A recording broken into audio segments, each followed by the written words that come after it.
Dr. Morrow, let's move to the causes of the actions, the violent actions that are damaging the image of Islam, because all these people are doing these horrible actions in the name of religion.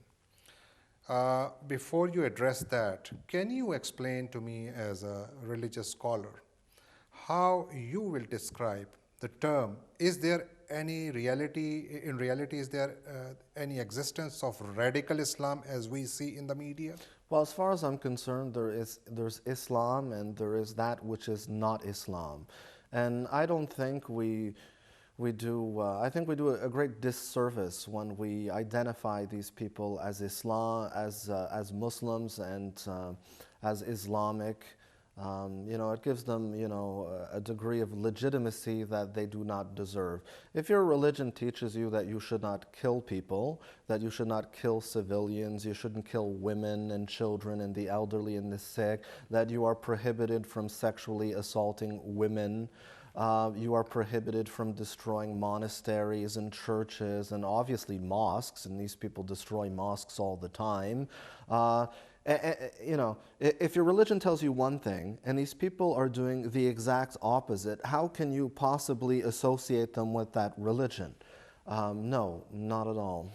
And what is the reason why we see this extremism? Because I am from Pakistan and I have seen my own region transforming.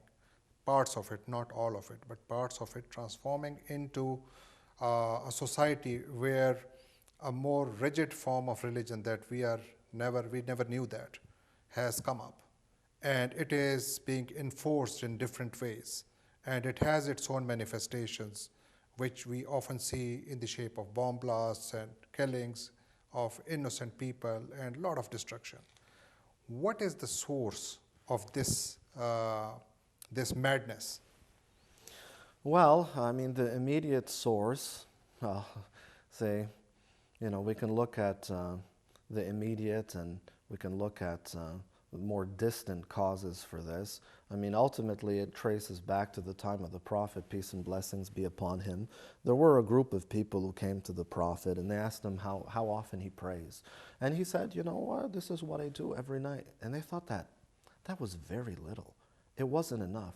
So they thought that they were better than him, that he wasn't religious enough for them. These are people who came to him and they had scars on their forehead because they were so fanatical in their prayers. And the Prophet cursed them. And he cursed the extremists. And these people resurfaced, a few decades after as the Khawarij or the Kharijites. And so there was a conflict in the Muslim community between the followers of Ali and the followers of Aisha and Muawiyah and so on. And they were the first to do takfir, which is to say that another Muslim is not a Muslim, that they're infidels and their blood is halal. So they said that the Sunnis were kuffar and the Shiites were kuffar. And so there are elements of Kharijite ideas in these extremist groups today. There was another group of people known as the Nawasib. And the Nawasib were people who hated the household of the Prophet. And they despised them, they persecuted, they killed him, and so on. And also there are elements from, the Umayyads and so on that come into play. We have no problem, of course, with the four rightly guided caliphs. Why are they called the rightly guided caliphs? Well, because they were rightly guided. And why do we not apply that term to the caliphs and the sultans that came after? It's because, righteousness had left. Some of them were good, some of them were bad. Some of them, the early Umayyads, Yazid, for example, committed all types of atrocities in the name of Islam. I mean, he set fire to the Kaaba. He attacked Medina. His soldiers raped thousands of women. They slaughtered companions of the Prophet. They were all doing this in the name of Islam. And so all of these factors come into play. And so it resurfaces in Arabia about 200 years ago with a man named Muhammad ibn Abdul Wahhab who did takfir of all Muslims. he said that the Sunnis had returned to polytheism, and that the Shia, they were worse than Christians and Jews, that they were kuffar and their blood was halal. He says that you can kill Muslims, you can enslave their women. If you go back and you study Wahhabism, this ideology, Wahhabism, Salafism, jihadism, takfirism, which is only 200 years old. Okay, so this is the root of all of these different movements. Now, I have to, contextualize things a little bit. So this was, an isolated movement that spread throughout Saudi Arabia. But what happened? Well, colonialism and imperialism had a devastating, catastrophic impact on the Muslim world. In many parts of the Muslim world, you had almost absolute literacy, even among women, even among girls, because at the very least, Muslims expected that children could read the Quran. So everyone could, at the very least, read the Quran. And then you had the Europeans, the French, right, and the British, and so on, who invaded the Muslim world. And within one generation, you went from almost complete literacy to almost complete illiteracy. So there was a void there. And who filled that void? Well, these Salafi, Wahhabi, Takfiri people who had taken over Mecca, who had taken over Medina, and who wanted to destroy the grave of the Prophet, peace and blessings be upon him. And so these people assumed political power. And they filled this vacuum that was left in the wake of colonialism and imperialism. And of course, this coincides with, this oil boom and all of this wealth. So they start funding all of these schools. They build mosques all over the world. They build universities where they disseminate this, what they present as, pure, true, monotheistic Islam. But the problem is, they believe that they are the only saved sect, and that all other Muslims have gone astray, and that all of the Muslims are astray, and they're not real Muslims, and so on. This argument, because what Yes. you have mentioned, you have traced the whole history, and it all comes to the narrative. Yes. Our narrative has defined Absolutely. and redefined the Islamic history. Absolutely. And you traced it right from the days of Prophet Muhammad. See, peace be upon people him. have an emotion. Muslims have an emotional connection to Mecca and Medina, Right. and their natural assumption is that whatever is emanating from those centers is true Islam. But this is not the true Islam that existed in Mecca and Medina. But where does Yes. the politics come into play? Because if you look at it, Yes. there is one narrative that you mentioned, and certainly it has. But do you believe that this is the only reason that is impacting? You did mention that colonialism and imperialism did impact, and it had a horrible impact Yes. on Muslim societies. Absolutely. But do you believe that this extremism, the phenomena of extremism, and then which transforms into terrorism, is happening just because of the Takfiri movement or Wahhabism spread, or there are other reasons as well? Well, it definitely plays, a large factor, because they invest billions and billions of dollars in disseminating this ideology all over the world. They control the centers of learning in the universities. So people will, they'll leave a country like Morocco, and they'll go to some of these universities, and they'll come back and they'll start telling their family and their community that they're not real Muslims, and that this clothing isn't Islamic, and this is bid'ah, and this is shirk, and so on. And they create all kinds of fitna and so on. So there's an ideological component, but there's also an economic component as well. That plays a role, and there is a political component as well. You'll find that often the people who are disseminating this ideology really don't follow this ideology. They're not religious people. Right. They're quite corrupt, but it serves their geopolitical aims. Because we saw it in Afghanistan. Yes. We saw it elsewhere as well. Absolutely. So I'm not just saying it's just the Saudis and the Gulf Arabs who are behind this. Absolutely not. If we're familiar with our history, we'll find during the First World War, Both sides were using Muslims, radicalized Muslims, in order to fight on their behalf. In the Second World War, we find that the Nazis were using, what we would call today Islamist, jihadist, Muslim terrorists for their own cause. And also, the British were doing the same thing. But we are seeing the same thing. Let me connect it here. We are seeing the same thing in Yemen. We are seeing the same thing in Iraq. We are seeing the same thing in Syria and elsewhere as well, even parts of Afghanistan and parts of Pakistan. And behind all whatever you see, you see two major powers. Absolutely. One is Iran, the other is Saudi Arabia. Both profess totally different religious ideologies. What would you call it? Is it a war between two ideologies? Is it a war between two Arabs and Ajams? Is it politics? Is it religion? How will you define it? Good. But we have to rewind a little bit because, I got into the Europeans and how they use these people, to serve their own political aims. We get into the 20th century.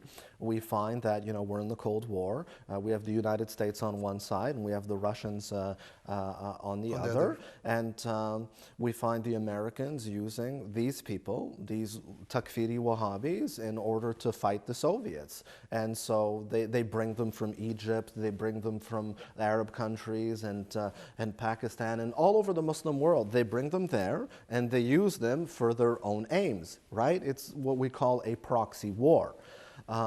So we have what's going on right now in the Middle East is also a proxy war between powers. Now, you mentioned some regional powers.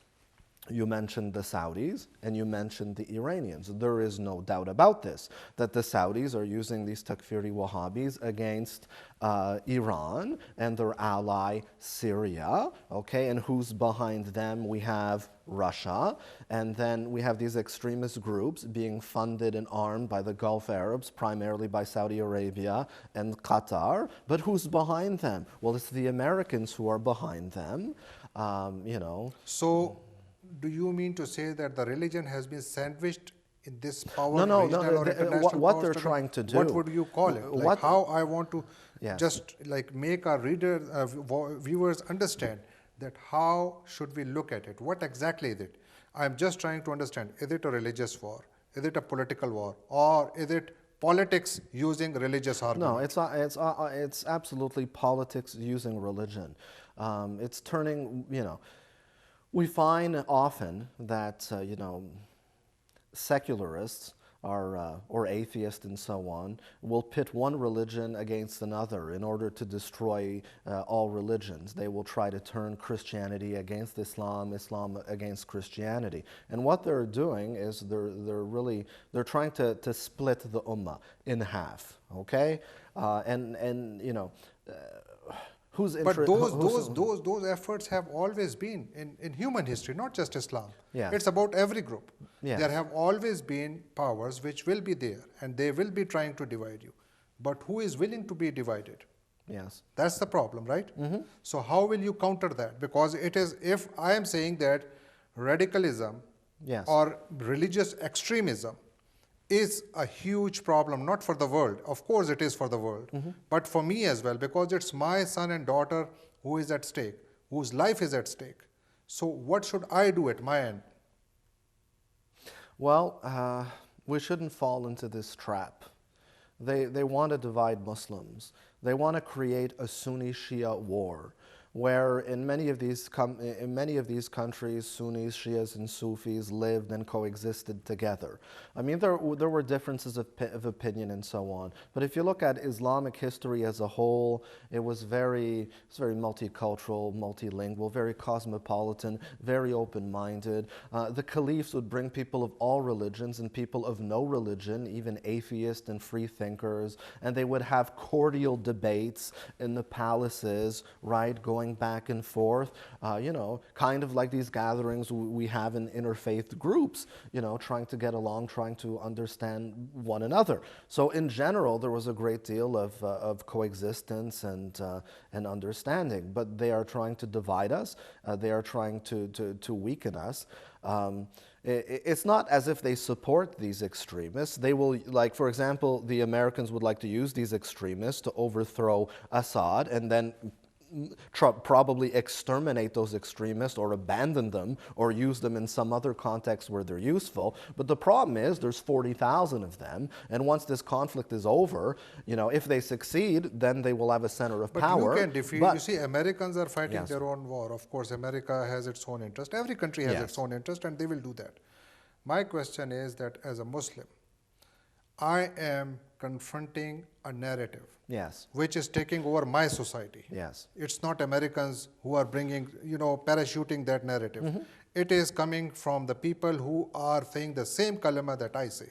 How can I counter that? Well, we have to counter this fake Islam with true Islam.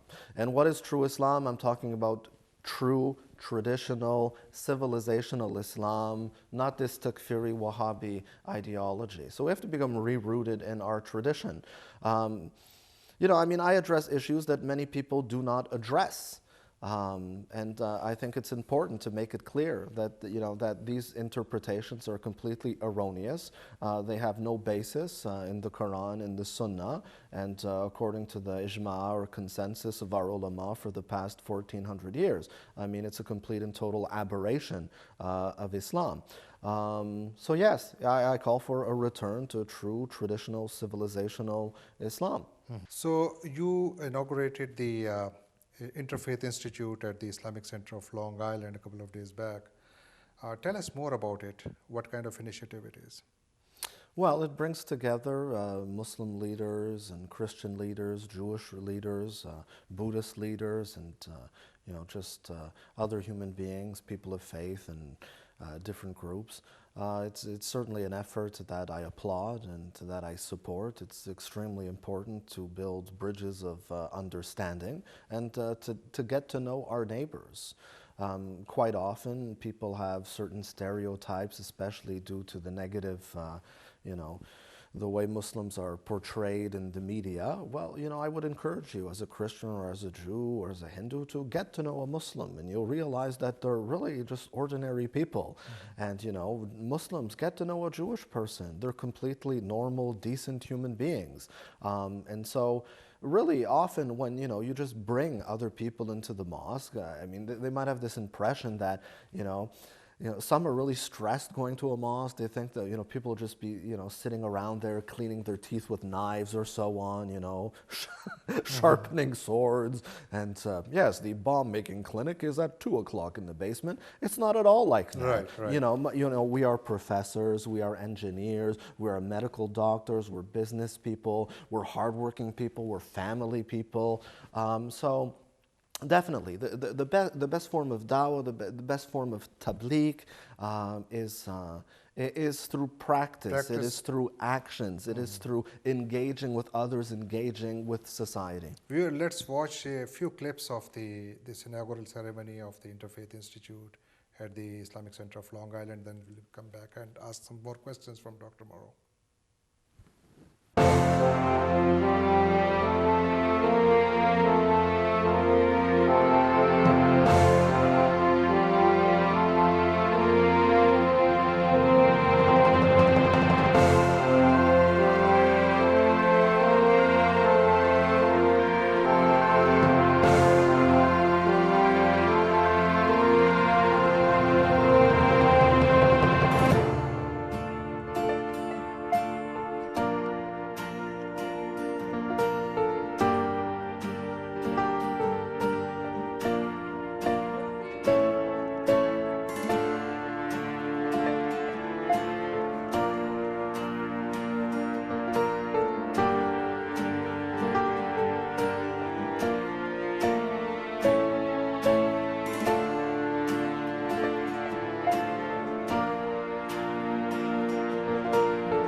So, viewers, you just watched the clips of the inauguration ceremony of the Interfaith Institute at the Islamic Center of Long Island. Let me ask you, Dr. Morrow, what would be the best advice that you will have for the Muslims who are not just living in the US but in societies where they are a minority? How should they conduct themselves to defeat and deflect the image that is being created by negative media portrayal as well as the actions of few individuals who use religion's name for their bloody actions? I think they should be more active. They should be more engaged in education. And what better tool than the covenants of the Prophet, peace and blessings be upon him. I would encourage them to read the book, to disseminate the book, to share the book, to get the books into public libraries and university libraries. And also to be engaged at all levels of society, engaged in social work. I mean, as I mentioned, the best form of dawah, the best way of improving the image of Islam is just by being good Muslims. I will give you a concrete example of how these covenants can be put into practice. Unfortunately, there are some African American churches that have been targeted by some hate-filled people. There have been some cases of arson, and who spearheaded this effort in order to rebuild or to repair this church, African American church that had been burned to the ground, but a Muslim woman, and who's raised over $100,000 to repair that church. So we should stand in solidarity with our Christian neighbors and our Jewish neighbors and our Buddhist and Hindu neighbors. So that's putting the covenants of the Prophet, peace and blessings be upon him, into practice. So, in other words, we should interact more, we should be part of the mainstream, we should act just like an ordinary American, because we are ordinary Americans, or we are anywhere, we are part of that society. Yes, let me give you just one more example. There were these hate rallies organized throughout the country, around mosques, armed manifestations meant to intimidate Muslims. Things could have gotten very ugly when you come with loaded weapons and machine guns and so on. But how did Muslims respond? They didn't fight fire with fire, because the Quran teaches us to fight evil with something that is better, with good. And so they didn't meet them with arms, right? They didn't barricade themselves and so on and get ready for a military conflict. I mean, you aim a weapon at someone, something might happen, okay? You aim a gun at my wife or my child, it's not a good idea. But they greeted them with hospitality, with open arms, with hugs. They opened the doors to the mosques. They offered them tea, they offered them snacks, and they gave them tours of the mosque, and they talked about Islam, and they realized that they had been misled, by hate mongers in the media, right, inciting hatred against Muslims, which is a form of inciting violence against Muslims. And these people realized that, the portrayal of Muslims in the media does not correspond with the Muslim reality. And actually, some of these people who went there with hatred in their hearts and so on, were so moved by their encounter with Muslims that some of them actually embraced Islam. Now, we're not asking for people to embrace Islam. If they want to, marhaba, they're more than welcome. We're just looking to build friendships, okay? And greater understanding of... Absolutely. I mean, we have so many enemies in the world. Couldn't we use a few friends? Absolutely, we can, and certainly we need to.